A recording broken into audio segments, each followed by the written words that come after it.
Hey, it's Russ from the Infectious Groove Podcast. We talk a lot on the channel about rare pressings and alternate pressings. I feature several Mobile Fidelity pressings from time and again. If you're looking at this, you know what it is. If you're a Mobile Fidelity collector, it's the one-step version of Bridge Over Troubled Water. I'm going to get into a little bit about what I think of it and ultimately if I think the one-step pressings are worth the money. Coming right up.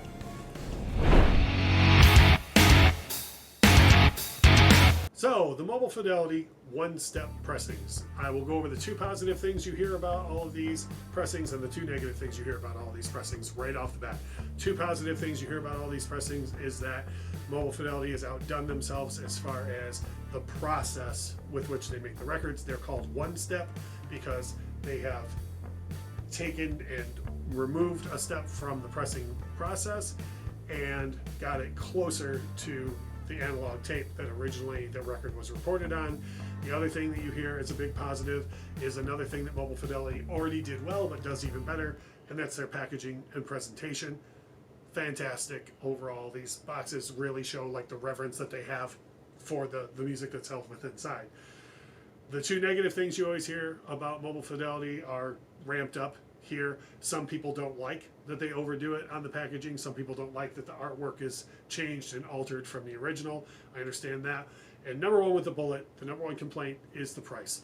These pressings are not only very limited, so they ramp way up on the aftermarket, but out of the gate, it's $125 for a Mobile Fidelity one-step pressing of any particular album. $125 for one copy of one album is a bit too much to ask for a lot of folks, and I totally get that. I myself only have two one-step pressings out of the entirety of the line that's been released so far, and what they've announced going forward doesn't interest me enough to want to spend that. But something like this, I'm a huge Simon Garfunkel fan. This album is a game changer on many different levels. Lyrically, sonically, songwriting structure-wise, it's a huge deal for me, so I didn't have a problem putting out that money for something like this.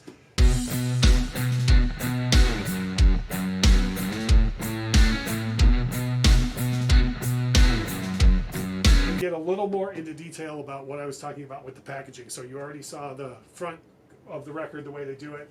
They do them in these thick boxes. On the back, very plain, but you get the gold foil with the limited number. On the inside, they make sure to pad everything, which is cool. Again, it's not earth-shaking, but for $125, I like that they include that. For the actual records themselves, you get, again, this can be divisive. 2-record set. I personally love this presentation, but a lot of purists would say, you know, they've taken the huge 12-inch artwork down to this small square, you know, put the gold foil. Another thing a lot of collectors have complained about, and I understand it, is depending on the lighting, you can see there's like easily scratching and scuffing that comes on these black outer sleeves, and that can be a problem if you're spending that kind of money on a record, and I totally understand that. On the inside, you usually get the Mobile Fidelity sleeve within a sleeve, which is cool, and then the actual record itself is on what Mobile Fidelity refers to as super vinyl, and it's a higher grade vinyl than they usually use even for their normal pressings. So it's the ultimate goal is to have it as quiet as possible and as clean as possible, which when you're spending that kind of money on a record, that's what you want. Personally, I think that they did a fantastic job on the mastering in this record. A track that I use as an example is the track Cecilia.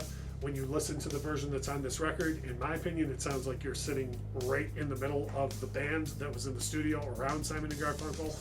The soundstage is enormous. It really sounds like people are spread out in a studio, and to be honest, it's far better than any pressing I've ever heard of Bridge Over Troubled Water. But then again, the argument is, well, yeah, for $125, it better be. And I understand that argument. So again, these pressings for me are very much a beauty is in the eye of the beholder. We'll see as Mobile Fidelity continues this series, the choices that they make and the reviews that come in. But I will tell you this, if you truly love a certain album, like I do this one, I do think it's worth spending the face value on the record before they ramp up. The aftermarket on these records gets out of control very fast. whether you're going to listen to it or not, if you just want to own a copy, you can end up paying entirely too much. That's a little bit of my thoughts on one of the Mobile Fidelity One Step pressings, Simon Garfunkel's classic, Bridge Over Troubled Water.